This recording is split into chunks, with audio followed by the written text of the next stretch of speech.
what this is what, years of deregulation has brought us. I mean, all of these horrible, the train derailments, the fires, the explosions, again, not part of some nefarious plot or end time scenario. It's what happens when you unleash radical self interest for corporations. It's what happens when you deregulate. It's what happens when there's no oversight. It's pretty simple to me. And the fact that Ohio is front and center right now is, well, a big part of this. Massive explosion today. We don't know the cause of it, but I got to tell you, I've seen these stories time and time again. We were in Texas a number of years back when there was a massive explosion there, and it pointed out the sad reality that who knew that you could put ammonium nitrate in wooden containers in a wooden shed in the hot summer sun without any sprinkler systems or any of that. Who knows if someone lit that on fire that it would explode if you didn't have any fire retardation program to make sure that it stops. Who knew regulation? And this is the interesting part, when the attorney general was asked about it, they said, if you wanted to know, you could have just gone and asked. The neighbors could have just gone and knocked on the building's door and said, "Hey, we'd like to inspect your facility there." Yeah, good luck on that. Now, the weird thing is, over the weekend, in not more than several miles from where this explosion that we're watching right now happened, you had another explosion. They're saying that was a failed boiler. It was heard miles around at the Warren Coke plant, of ArcelorMittal out there in Warren, Ohio. Or this is actually it was Trumbull County. But fortunately, no lives lost, no damage to human life. But again, another explosion. Who knows what that could have been? And you look at what happened in East Palestine. Comes back to there's no cop on the beat. And I know I've been seeing all this conspiracy, and there's lots. Oh my goodness, the conspiracy theories that are bubbling up around, because all of this stuff, people are paying attention to it now. Not new, mind you. This is stuff we've been talking about on this program for years. Not new, but the conspiracies are now jumping on, and it's again this nefarious plot by Biden, especially. When the reality is this is what Republican laissez-faire economics gets you. This is where, this idea that corporations are going to police themselves. Not so much. Today we also found out that Norfolk Southern, their CEO, Alan Shaw, who, remember, a guy who pockets about $4.3 million a year salary, they're going to go and they have offered $1,000 to everyone in the 44413 zip code. And I went and looked this up. There are, according to the Googles, 7,262 people in that zip code, which means it's going to be about $7.6 million, or about 1.5 times what Mr. Shaw puts in his pocket. So you go, well, that's not really a penalty. Now they say that there's no NDAs, we just because we care. And what this really is this is a self-imposed penalty. This is brilliant. This is masterful public relations. Getting out ahead of it. Oh, we're partners together. This is what I was saying, last week. What the right is doing masterfully, and what Republican legislators are doing, is they're taking all the heat off of Norfolk Southern, putting it on the back of Buttigieg and Biden, because there's already a disdain on the right for them anyway. So this is a perfect place. By moving this over, saying, "Oh, well, it's look at how well the company's taking care of you. They're giving you $1,000. How great is that? Considering the poverty rate in that county really high, $1,000 seems like a lot of money." Now, when you stop and you think about it, and walk with me, if you will, the reality that this is a company that profited $4.8 billion, pure profit in their pocket. After everything was said and done, $4.8 billion profit. They had a stock buyback program last year, $4.23 billion. Billion with a B. Not the million with an M, billion with a B. They're offering those people $7.6 million. What percentage of that is of the profits? It is literally a drop in the bucket. Now you go, well, the $4.23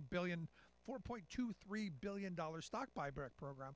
What that tells me they're admitting we have no useful use for this money. Understand? In August of 2022, they also came up with a $15 billion stock buyback program over the next several years. So they 4.23 they did. They're planning 15 billion with a B more in stock buybacks, which again is saying, hey, we've got no productive use for this. And I'm looking at this scenario going, I don't know how old those rail cars were, but they didn't look new. I gotta wonder how long those bearings were running the rails that failed. Maybe you could have replaced those. I don't know. Instead of pushing for one-man crews, maybe have 4 or 5 people on the train. That maybe this gets seen faster. Maybe this maybe because you clearly have the revenue to do this. You clearly have the revenue to make other choices, other decisions. You clearly have the ability to mitigate some of this stuff. By investing in infrastructure, investing in your train cars, investing in the human resource. You clearly have it. Because you're talking about over the next several years, almost $20 billion in stock buybacks. That's not even the profits that they're sharing out. Now I look at this, coming out with $1,000. This is brilliant PR. Brilliant. Now the weird thing is when I say something about this, all the trolls seem to jump out. Well, Joe Biden and the Democrats, they screwed over the rail workers over those sick days. You remember?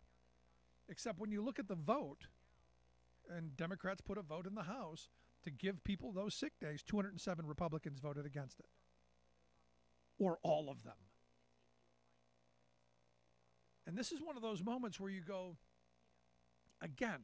We give corporate America all this power. We give them all of this ability to control what happens to workers on the shop floor and to citizens in their communities. I was thinking about as I was watching the coverage of this explosion in Bedford, Ohio. I was remembering this plant in Texas that we visited, where the basketball hoops at the school were literally blown flat, 90 degree, right on the ground, just right down. The explosion was so great, knocked houses off of foundations, blew the whole back off of a high school, blew a nursing home, the roof completely off. The massive amount of damage done from this explosion. But the company had absolute rights. Oh, it's their right. What about the rights of the others? And what we're seeing by Republican leaders across this country is a move to, we can't hold those companies responsible.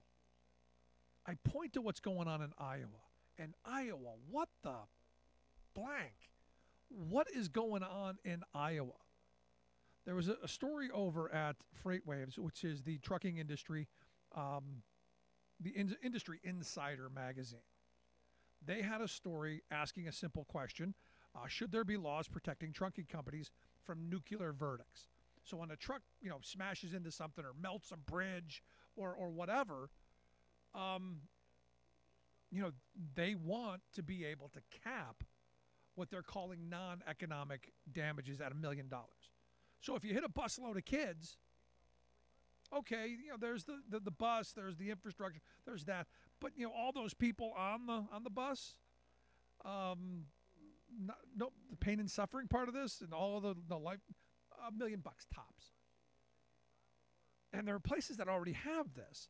They pointed out that Texas has added this layer of protection for trucking companies who are in post-crash litigation, as they put it.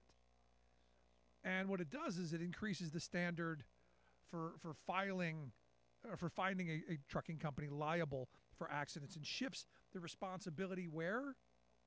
Onto the driver. So what they're doing is, again, they're shielding responsibility for the companies. And look, eventually we're going to hear, those workers on the train, they didn't. You're going to hear this, I think, at some point. But this is what happens. I mean, Florida is, I guess, doing the same kind of thing.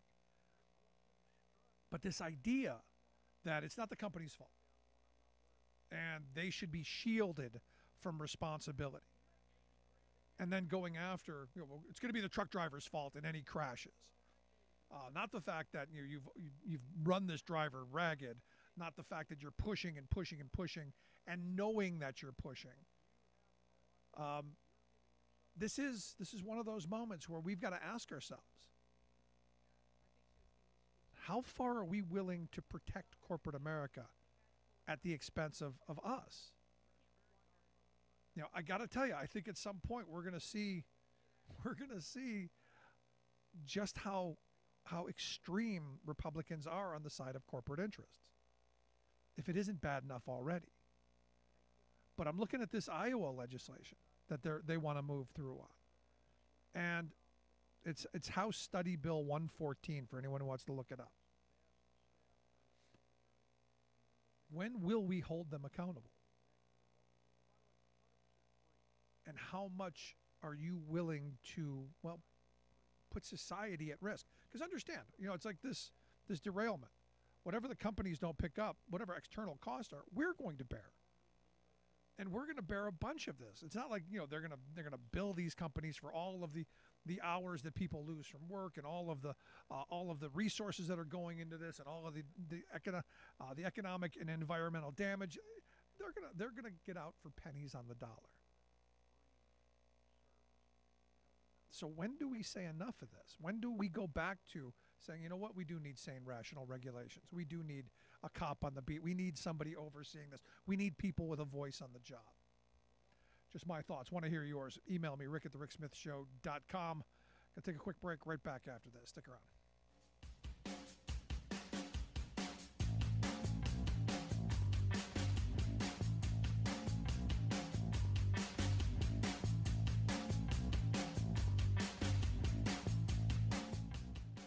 We are AFGE, the American Federation of Government Employees. We represent 700,000 federal and D.C. government workers who are the vital threads of the fabric of American life. We support our nation's military. We take care of our nation's veterans. We protect our nation's borders. We respond to our nation's crises and natural disasters. We provide services to our nation's seniors. The American Federation of Government Employees. We work for America. The phone lines are open. Give Rick a call at 1-866-416-RICK. That's 1-866-416-7425. We are AFGE, the American Federation of Government Employees. We represent 700,000 federal and D.C. government workers who are the vital threads of the fabric of American life. We support our nation's military. We take care of our nation's veterans. We protect our nation's borders. We respond to our nation's crises and natural disasters. We provide services to our nation's seniors. The American Federation of Government Employees. We work for America. Welcome back to the Rick Smith Show. Now, here is Rick Smith.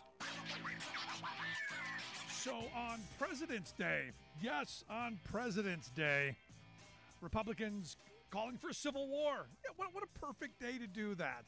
A U.S. president, our commander-in-chief in Kiev on President's Day, in a war zone on President's Day, you have Republicans calling for a civil war and backing a Russian dictator who invaded a sovereign nation. And this is the thing. I had this conversation with a friend today because we're about the same age. We grew up during that era of the Cold War and grew up in mutual assured destruction. We grew up during that time of still having to dive under desks because they're going to drop the big one. We're going to be lobbing nuclear weapons and the end of humanity and all of that. And he goes to me. I just can't fathom how it is that anyone our age or older would side with the Russians. I just don't get it. And I don't either, other than, they hate the same people that they hate. It's that kind of, we're on the same kind of fascistic page. But very weird, especially when the report came out today that evidently some leaked internal strategic documents from Putin's executive office were saying, look, he wants to take over Belarus. There's going to be they're getting the old gang back together, so to speak. So Ukraine is next, and then what happens? Well, then Poland.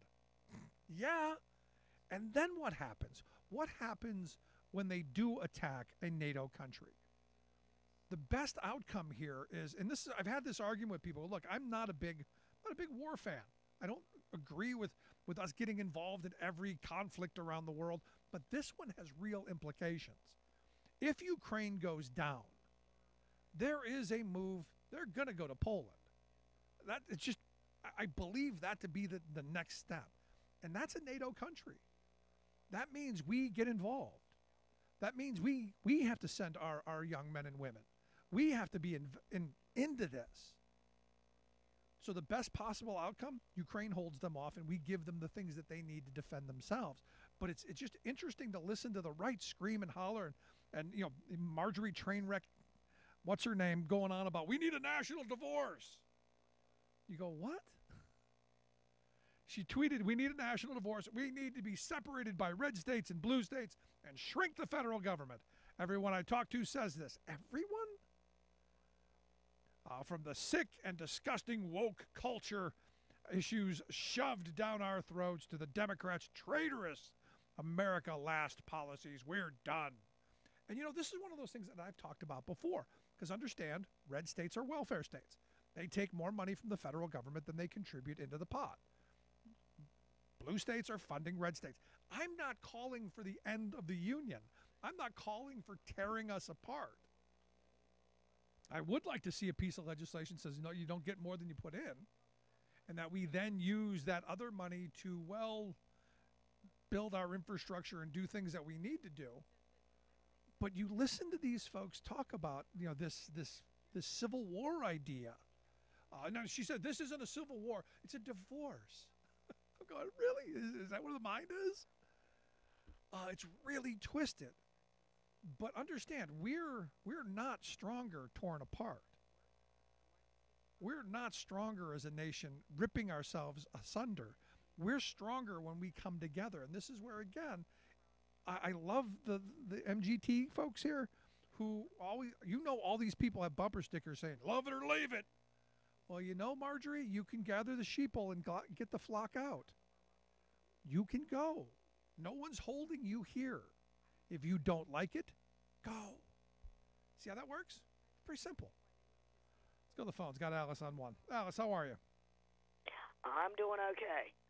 I wanted to comment. I have cousins because my family on the paternal side came from Poland. And I still have relatives, lots of relatives actually, in Zakopane, where my family's from. And my cousins in Zakopane are very leery of what's going on right now with Russia. And they, too, believe that Putin wants to come after them next. Yeah, I think there's a lot of experts, a lot of global experts who are going, look, this seems to be the pattern. They do want to get the old band back. This is something Putin has talked about in the past. There should be no surprise here. My problem is people our age and older, we lived through the era of a Soviet bloc. I don't know that having that get back together is a great idea. No, I don't believe so either. And there is a man named Konstantin.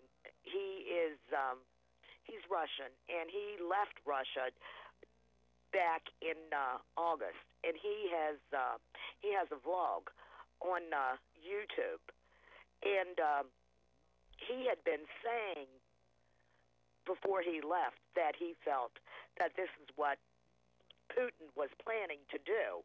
And he also believes that Putin's lost his ever-loving mind. So, the consensus seems to be from people that live in the area. They're coming up with the same thing that us people over here Yeah.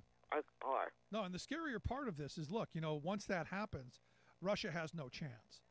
And the only chance that they do have is to start throwing nukes. And that's where things get really ugly and dangerous. In this moment, it's a ground war at this point. We start pushing buttons, it's all bad for everyone. So the best outcome, in my view, and look, I'm not an expert. I've read people who have, and this is others' opinions as well, is that Ukraine is able to stand up for themselves, turn this back, and stop this advancement, and let Russia figure out where they're going to go forward, but not allow Ukraine to fall. I agree with you. And as for Marjorie Taylor Greene and her divorce, if that would happen, the same thing that happened during the first Civil War, the South, all of a sudden they found out that they had all these economic disasters. But just think the money the blue states would save. Have a good evening. Thanks so much, Alice. Appreciate it. No, we're in a weird spot because they're saying it on President's Day. I mean, this is the other part of this. We're taking this moment on President's Day to go, you know what? Isn't it amazing how much she's starting to feel her oats and say what the Q folk really believe?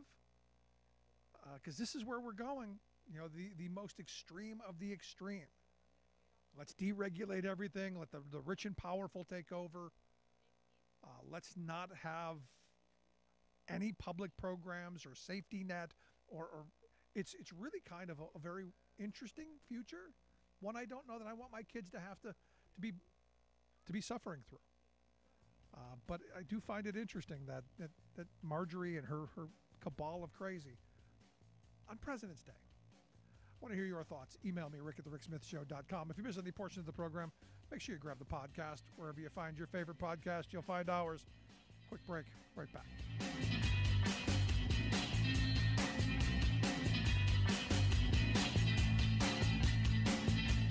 I'm Rick Smith, and this is Labor History in 2. On this day in labor history, the year was 1917. More than 400 Jewish mothers, many carrying their children, marched on City Hall in New York City. Their cry, which rang out in both Yiddish and English, was, "We want food for our children." On the eve of the U.S. entry into World War I, inflation had sent the cost of food skyrocketing. For example, in 1916, the cost for an average dinner for a medium-sized family was 76 cents. By 1917, the price had more than doubled to $1.99. At a time when families were fortunate to have an income of $40 a month, seeing grocery bills jump from $22 to $59 for the month was more than most families could bear. Working parents could not afford to feed their children. Many were forced to sell family heirlooms and pawn what possessions they had just to survive. The Mothers Anti-High Price League, a socialist-led organization, organized a march in protest of the inflated prices. In the days that followed, boycotts, sometimes violently enforced, targeted food shops accused of price gouging. Some women also attacked customers who visited the boycotted shops. Unfounded rumors swirled that the protests were a German plot. The anti-German hysteria leading up to World War I put the city on edge. By February 24th, thousands of women from all 5 boroughs gathered in Madison Square to protest the high food prices. At the front of the march waved a white flag emblazoned with the single word, starvation. City officials responded by providing cheap food for purchase throughout the city. This provided temporary relief, but did not address the impact of high inflation on food costs. Adequately feeding our nation's children is a problem the U.S. still has not solved. According to a study done in 2012, 1 in 7 households, or more than 17 million people in the United States, faced food insecurity. Labor History in 2 brought to you by the Illinois Labor History Society and The Rick Smith Show. No one needs another outrage to worry about, but here's one that could literally be your last worry. Our hospitals are killing us. Not that the staffers are going room to room snuffing out patients, of course, but hospital owners and top executives are nonetheless killing thousands of ill Americans entrusted to their care.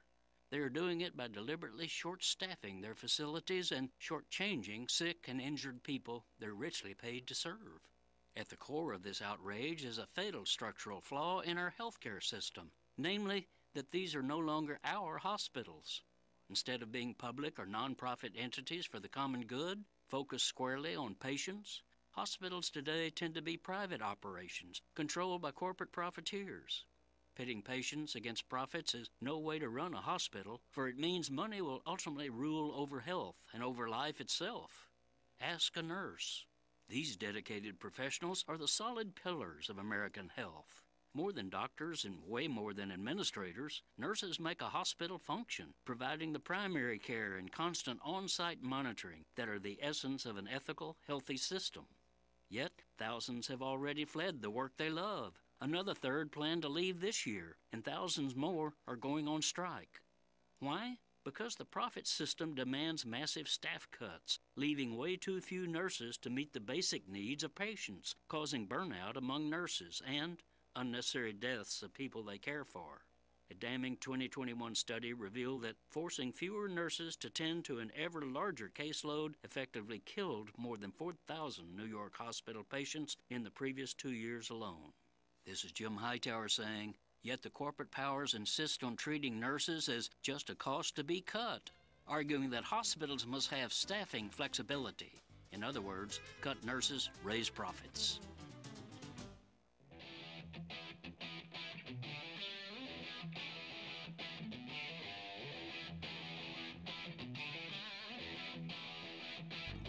Welcome back to the Rick Smith Show. Now, here is Rick Smith. So last week we talked about this Packers Sanitation Services Incorporated story about how, again, we're making child labor great again.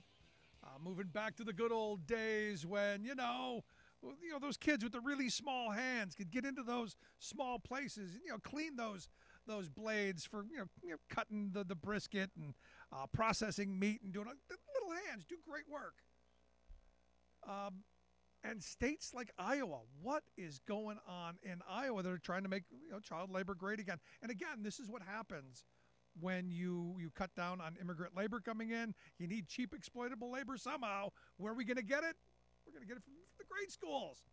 Here to share some thoughts on that most recent story and where we're going as a country, I've asked Jordan Barab to come talk with us. Jordan's a favor, former acting assistant secretary and deputy assistant secretary of labor at OSHA during the Obama years. He's also one of my go-to guys on anything health and safety. His blog, jordanbarab.com/confined space, a must read. Jordan, thanks for taking time for us. Glad to be here, Rick. Thanks for inviting me. So I'm looking at this story, and we've seen a bunch of these recently, coming especially out of the meatpacking industry, where you've got these kids, working the overnight shift.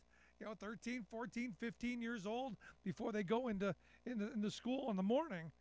And now we're really trying to put this into legislation in places like Iowa. This is a major step backwards that I don't think most people are paying as much attention to. I'm curious your thoughts. Yeah, according to some of the legislators in Iowa and some other states, the solution to child labor is more child labor.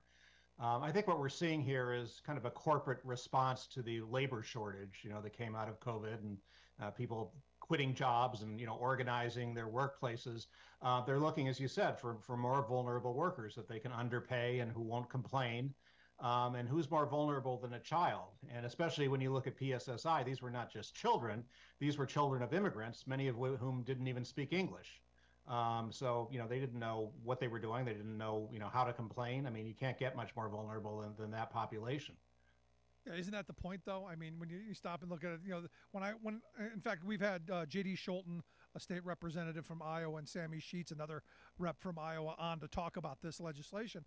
And, I had to say, look, those aren't going to be my kids doing those jobs. Those are going to be poor and extremely poor working class kids, mostly going to be immigrants and people of color. Not going to be my kids or yours.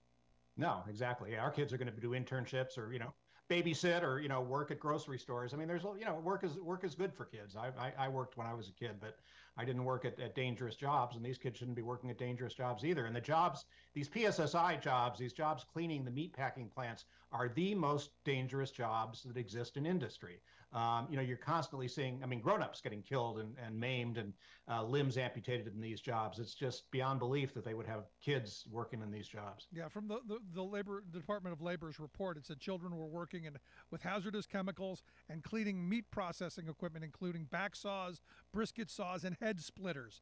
I got to be honest. I don't know that that's not just getting a job for a little extra money to learn work ethic. That's real dangerous kind of work. It's dangerous work. Yeah, it doesn't pay well, but obviously, they need the money. I should say their families need the money. It's not unlikely some of their families may be undocumented workers, and they aren't going to complain either that their children are being abused. They need the money. Again, these are exploitable, vulnerable kids. Now, this is just the extreme. I've been talking about this for a while, that we're headed on a path to go back to the good old days of the Lochner era, where if you're hungry enough and desperate enough to work for poverty wages in deplorable conditions, that's your right, buddy. It's your liberty. It's your liberty to go out and put yourself in dangerous conditions for poverty wages. Only we're going to update it to freedom, because that's the new buzzword. Am I off base here? Because I got to tell you, everywhere I look, things not go in the right direction in my view. No, exactly. And what? I mean, things are getting worse. I mean, to the extent that, you have many of these companies, they're subcontractors of the big companies. So the big companies are basically subcontracting out the responsibility for health and safety. They're subcontracting out, any chance of getting a union.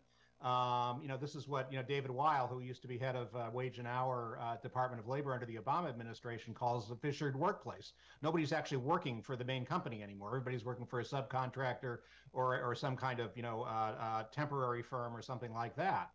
And that makes it, very difficult these days for agencies like OSHA or for Wage and Hour to enforce the law, because you're basically enforcing 20th century laws in a 21st century workplace. They don't match. The laws need to be updated. These agencies are terribly underfunded. They're tiny. Wage and Hour's budget is something like $250 million. I mean, OSHA's is only between $600 and $700 million. These are tiny, tiny budgets for the federal government. For these agencies that have responsibility for working conditions and fair wages and safety conditions all over the country, for every workplace in the country. It's absurd. Oh, it's interesting, as I've had a couple people reach out to me and say there's some grand conspiracy, some nefarious plot. The end times are near because, look, we had an explosion. There's an explosion today in Bedford, Ohio. There was another explosion over the weekend at ArcelorMittal there in the Warren Coke plant. You've got the thing going on in East Palestine. All of this, and I'm going, no, this isn't some nefarious plot. This is what deregulation gets us. This is what corporate America policing themselves get us. And just because we're now paying attention doesn't mean this is new. You know as well as anyone, this stuff happens quite frequently. It just never rises to the level that we pay attention. Exactly. Unless a whole lot of workers are killed at one time or a whole community is poisoned, nobody pays much attention to it, and nothing changes. It's only when there's a major catastrophe, really, that there's potential for change in these agencies' budgets and these agencies' laws. We hope something, good can come out of that. We've seen the right wing, going after Biden for this and going after Pete Buttigieg and that type of thing. I'd like to see them, if they really want to do something, all the MAGA people, get in line and support higher budgets for EPA, higher budgets for OSHA, for Wage and Hour, and strengthening the regulations and updating the laws. And actually putting some teeth in the laws, not just EPA, OSHA, but also the National Labor Relations Board.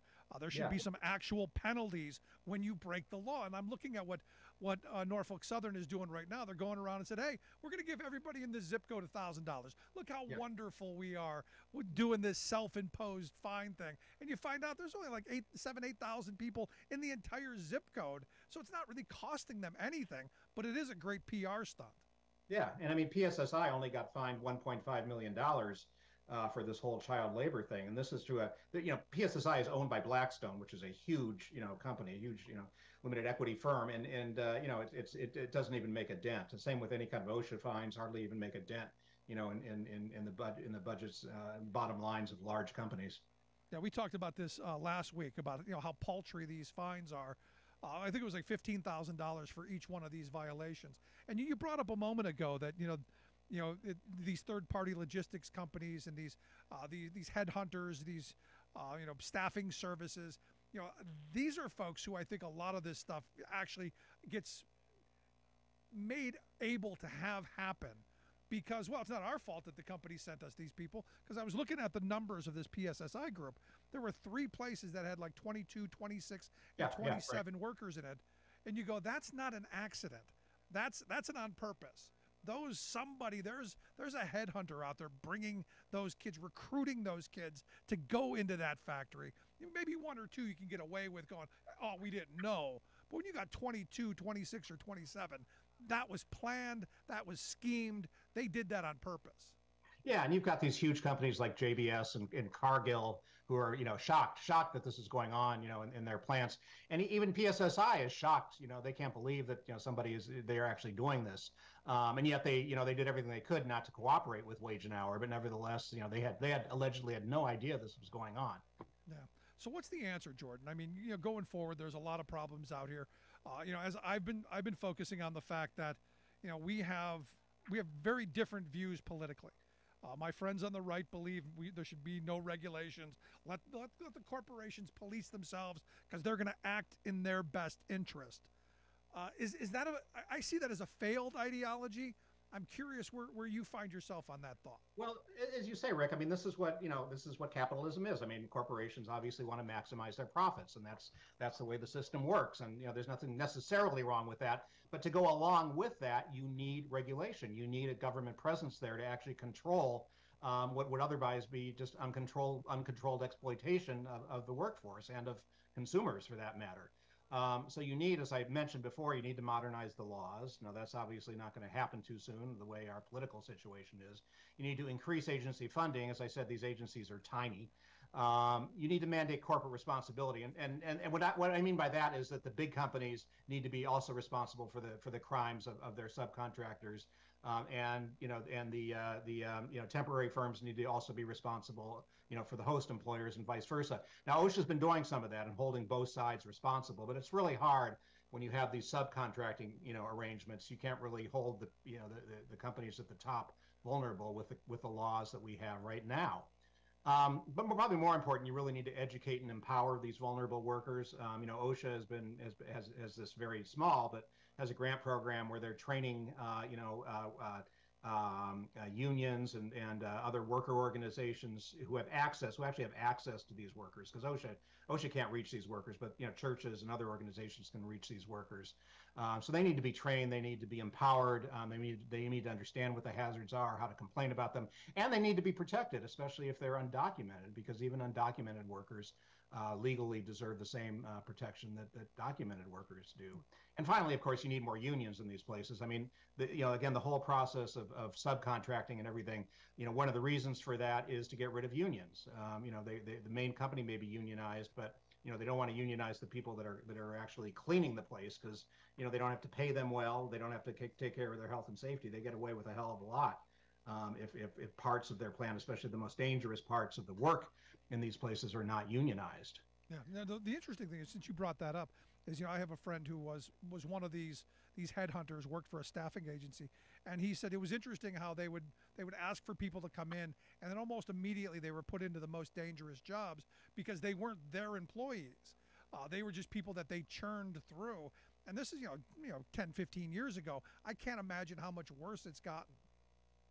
Yeah, absolutely. And the other thing, Rick, I mean, you mentioned this at the beginning, but there are not thousands, but probably millions of workers just over the border, or even in this country, that are still undocumented, that would love to have these jobs. I mean, we don't really have we don't need to have a labor shortage here if we don't want a labor shortage. There's plenty of workers out there that will do these jobs, ideally, for better wages and better benefits and more protections.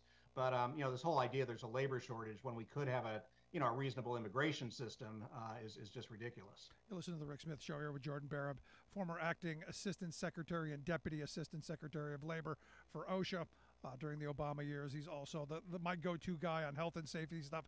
Check out his website, jordanbarab.com/confined space. We'll get links out on social media how you can take a look at that. Now, I want to get some of your thoughts on what we saw happen out in East Palestine.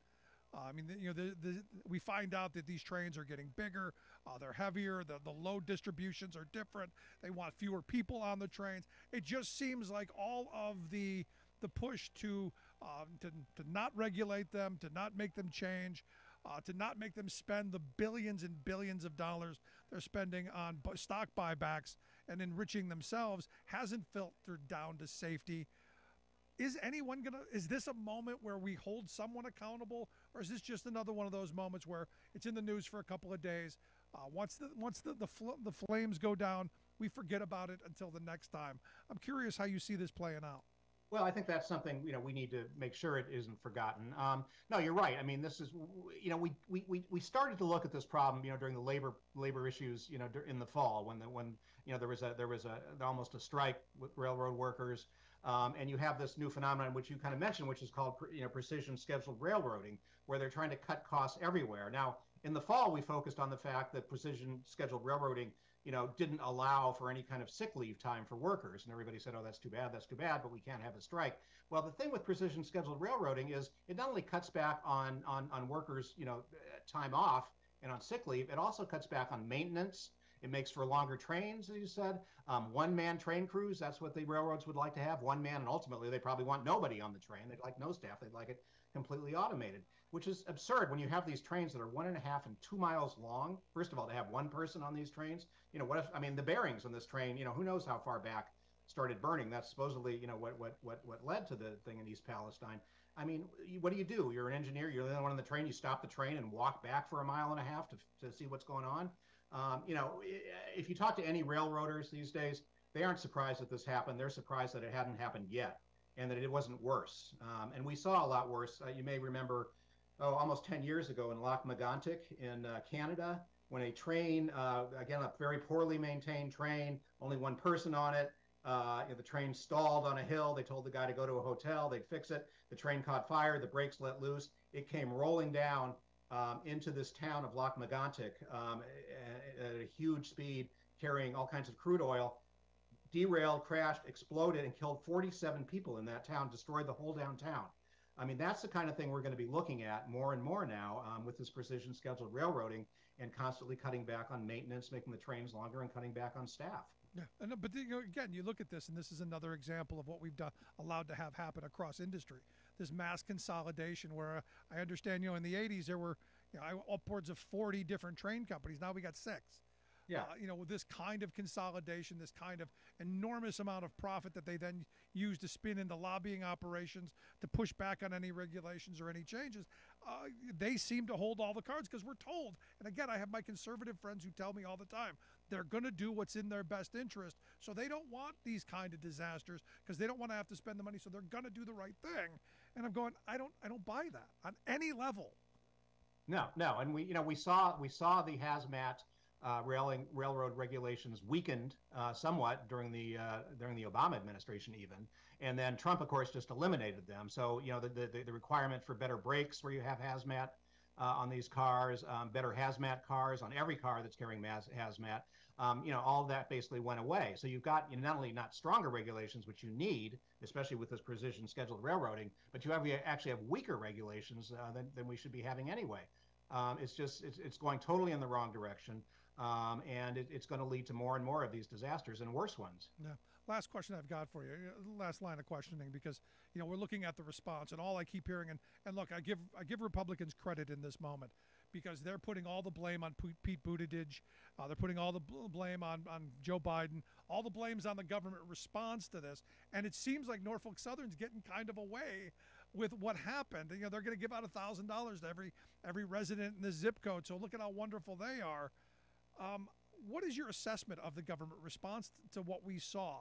I mean, you're someone who's worked inside of government. You know how the sausage is made and the wheels turn. What are your thoughts of how the response went? Well, I think the response is going probably as well as it can. I mean, what happens in these situations is once the incident happens, then EPA is in charge with response, cleaning things up, testing the air, testing the water, and they were right in there doing that. It's the NTSB in this case to investigate the causes, and they're right in there doing it. Buttigieg has been getting all the blame on this, but in one sense, once the incident has happened, there's nothing they can do. Their job is to keep things from happening in the first place, and obviously, it's not just it's Congress and also allowing the laws and the agency able to issue regulations.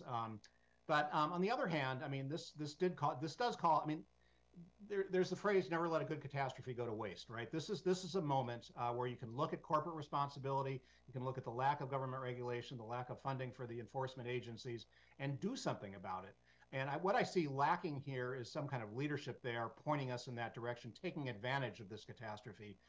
if you will. And that could have been something, for example, the president could have been doing. It certainly could have been something Buttigieg could have been doing, even if he didn't necessarily have a responsibility in the specific response. Instead, we're kind of letting the right wing take over this. Which is bad because they don't have any solutions. Their only solution to this whole thing is to fire Buttigieg. They're not talking about increasing regulations, increasing EPA's budget, making tighter regulations for rail safety, all that. I mean, ask them what their solutions are. You won't hear anything except fire Buttigieg and impeach Biden. Yeah, it's all about the division. It's all about the distraction. Whereas we should be looking at how do we make sure this doesn't happen again to another community. And end it right here. But again, this is where we are politically in these polar camps, and all we do is lob bombs at each other. But Jordan, I appreciate the time as always. Hope folks will take a look at your website, jordanbarup.com/confined space. We'll get links out on social media. You can take a look at that. Highly suggested. Jordan, appreciate the time, man. All right. Thanks for inviting me, Rick. Look forward to talking to you again. Again, jordanbarup.com/confined space. Gonna take a quick break. Right back after this. Stick around. Listen to The Rick Smith Show. We're working people. Come to talk.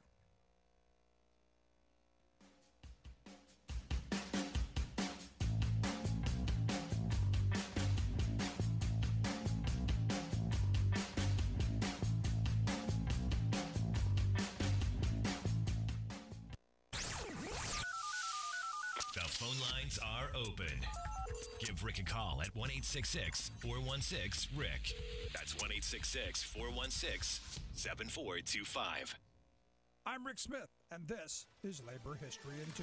On this day in labor history, the year was 1937. That was the day the National Lawyers Guild held their first convention in the nation's capital. The Guild was established as a way to bring together progressive lawyers dedicated to fighting for basic and progressive change in our political and economic system, and to assure that human rights be regarded as more sacred than property interests. Members were admitted regardless of race, sex, or political beliefs. The early Guild stood up for FDR's New Deal reforms like a full Social Security program against the staunch opposition of the American Bar Association. From its inception, protecting the rights of working people has been an important effort for the Guild. At the first convention, they passed a resolution supporting the rights of working people to organize and collectively bargain. Guild lawyers supported the founding of both the United Auto Workers and the Congress of Industrial Organizations. They also stood up for civil rights, adopting an anti-lynching resolution at their first convention. During the civil rights era, they provided legal aid for activists and fought for voting rights. This made them a target during the 1950s Cold War anti-communist hysteria.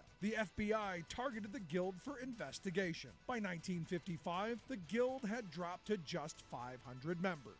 In the 1970s, the Guild successfully sued to find out the extent of FBI spying. They discovered that 1,000 informants had generated FBI files of 400,000 pages on the Guild and its members. Despite this harassment, the Guild has kept up its fight for working people. The organization has opposed anti-worker legislation from Taft-Hartley to the passage of NAFTA. In 2012, the Guild celebrated its 75th anniversary stronger than ever. You're listening to The Rick Smith Show, where working people come to talk. So get ready for the next conspiracy theory. Get ready for it. It's coming. The Q folk are already out spinning the next yarn.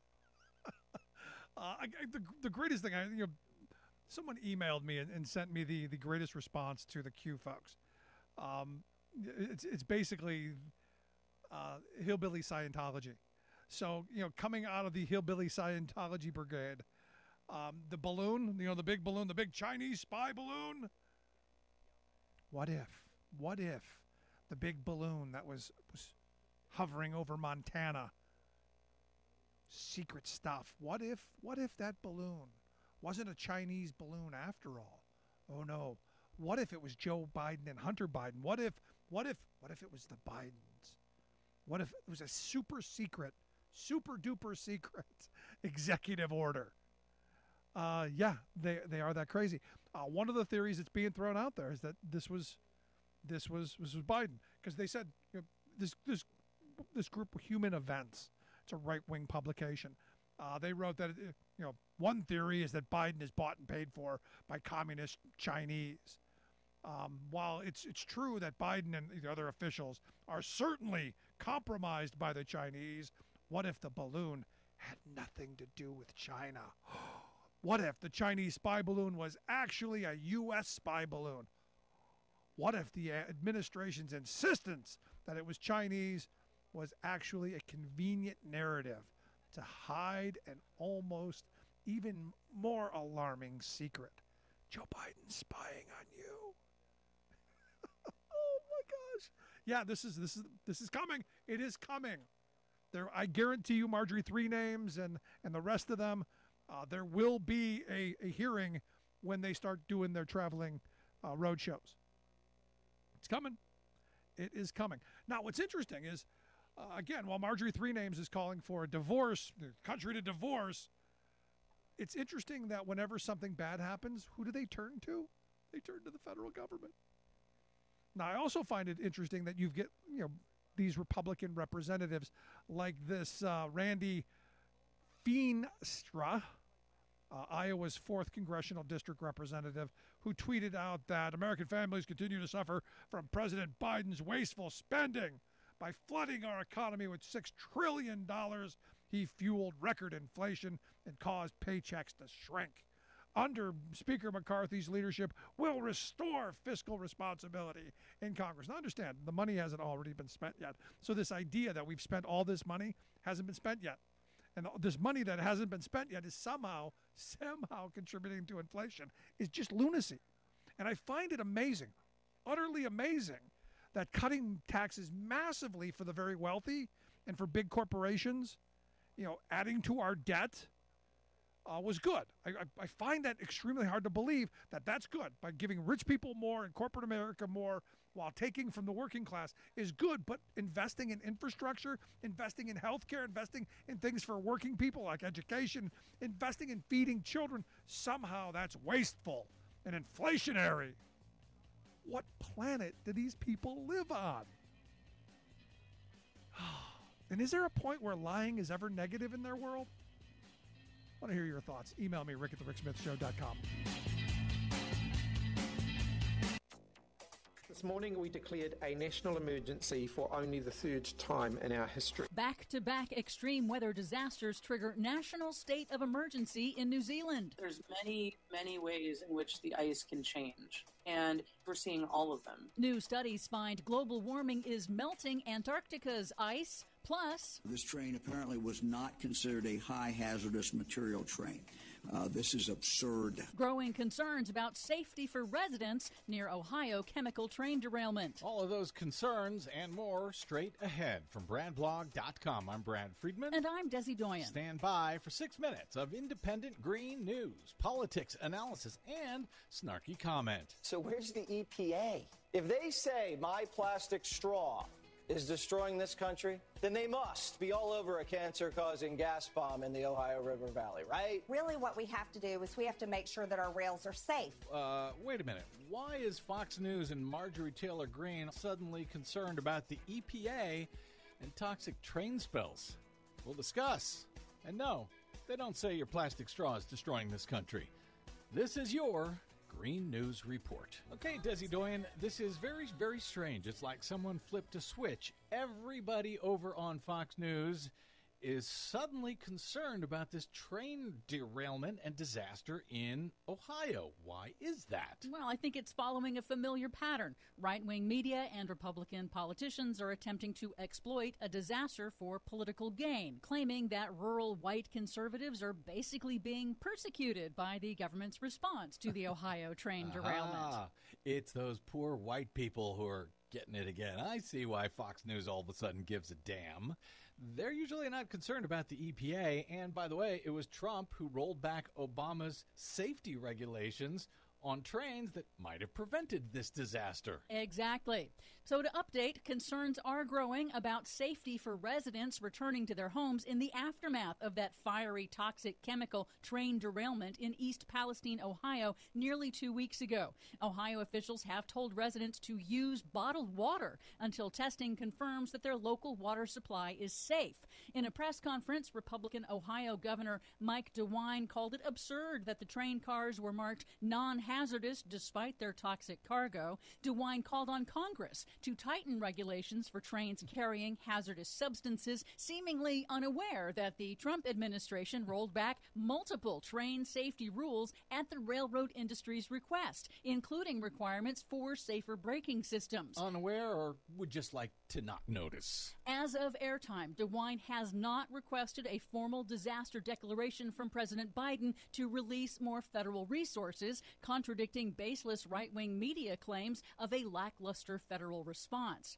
In New Zealand, just weeks after record rainfall triggered deadly flooding in Auckland, a massive cyclone, Gabrielle, this week caused widespread destruction across the North Island, triggering floods and landslides, collapsing buildings, and destroying transportation, power, and communications infrastructure. New Zealand Prime Minister Chris Hipkins declared a national emergency for only the third time in the country's history. New Zealand's Climate Minister, James Shaw, blasted the New Zealand Parliament for its delays. I don't think I've ever felt as sad or as angry about the lost decades that we spent bickering and arguing about whether climate change was real or not, whether it was caused by humans or not, whether it was bad or not, whether we should do something about it or not, because it is clearly here now. And if we do not act, it will get worse. New Zealand is just having a terrible, terrible time with this. 2 major disasters in just the last few weeks. Yes, it's very difficult to recover from that.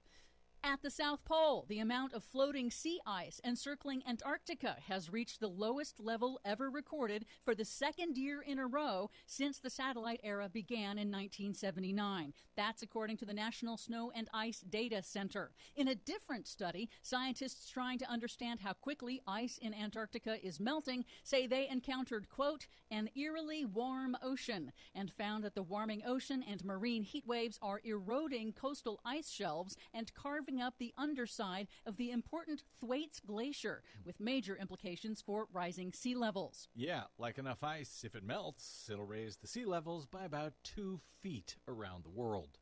Finally, a bit of good news. Your next washing machine and refrigerator will be much cheaper to operate in a few years thanks to new energy efficiency rules proposed by the U.S. Department of Energy, the first efficiency upgrade to major appliances in more than 10 years. Once finalized, the agency says the new efficiency rules will reduce carbon emissions and collectively save Americans about $3.5 billion a year on energy and water bills. Oh, let the complaining begin on Fox News of how they're coming to take away their washing machines or something.